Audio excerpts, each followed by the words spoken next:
वालेकुम दोस्तों वेखो एक छोटा जिहा ट्रिक है। अगर आप अपने बच्चों को यह चीज़ विखा दो ना तो उन्होंने इस चीज़ का इलम हो जाए कि किस तरह दुनिया के विच लोग मजबूर होंदे ने और बच्चे जिहड़े ने इन्हां दे अगे बड़े तरले ले लेते हैं लेकिन पढ़ते नहीं फिर भी। ठीक है, लिहाजा सब तो बेहतरीन चीज़ है। वेखो बुलंदी कितनी है। ठीक है, असी जिहड़े बच्चे पढ़ रहे हैं किस तरह खेल रहे हैं वेखो। ठीक है, लेकिन जिहड़े बच्चे पढ़ नहीं रहे उन्हां दा हाल वेखो। मैं दोनों तरफों तुहानूं विखा देना वा ना। ठीक है, वेखो जिहड़े बच्चे पढ़ नहीं रहे वो है वे। ठीक है, हाँ जी दिओ इटा जी दिओ वगा तो पढ़ाई आओ साह का ले लविए एडी जल्दी करी है।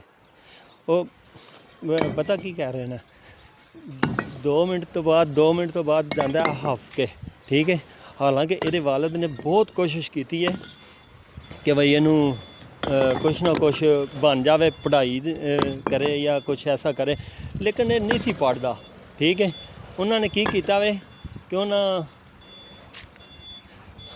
इनू जड़ा आ गया फिर कर मजदूरी। ठीक है, हुण इत्थे मजदूरी साढ़े कोल आया वे। ठीक है, लेकिन इत्थे की कर रहा वे, इत्थे 5 मिनट बाद आखदा मैनू साह चढ़ गया, मैनू उस्ताद जी साह ले लैन दिओ ये वो। लेकिन असी की करिए, असी नभाइए तो मालक आ गया कहते ये की चक्कर तुसां इनू बिठा क्यों दिता है, इन्हें दिहाड़ी नहीं लैनी।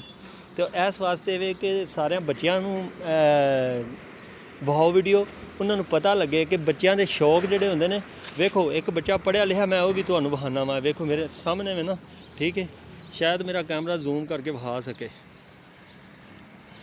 वेख्या जे है वेखो कुर्सी डाई है, सिर्फ की वजह स्टूडेंट है। कुर्सी डाई है ने अपने दरवाजे के अगे और मोबाइल लैके तो वाईफाई कनैक्ट करके तो उन्होंने चैट कर रहा या कुछ कर रहा है। सिर्फ की वजह है वो कि ये स्टूडेंट है। तो जोड़ा बच्चा स्टूडेंट नहीं है वो वेखो तुसी ओदी इत्थे की मिट्टी पलीत हो रही है। चल यार दे ना जल्दी कर।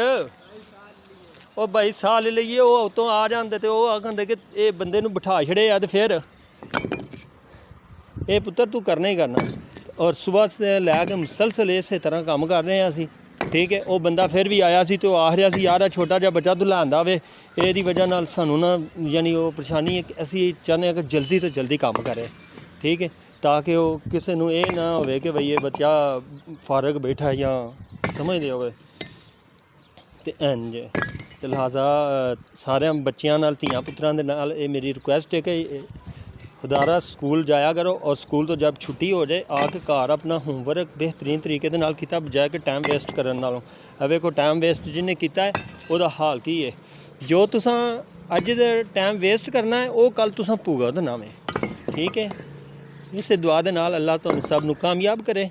और मैनूं इजाज़त दिओ, मैं तुहाडा अपना अंकल फियाज़ मलिक।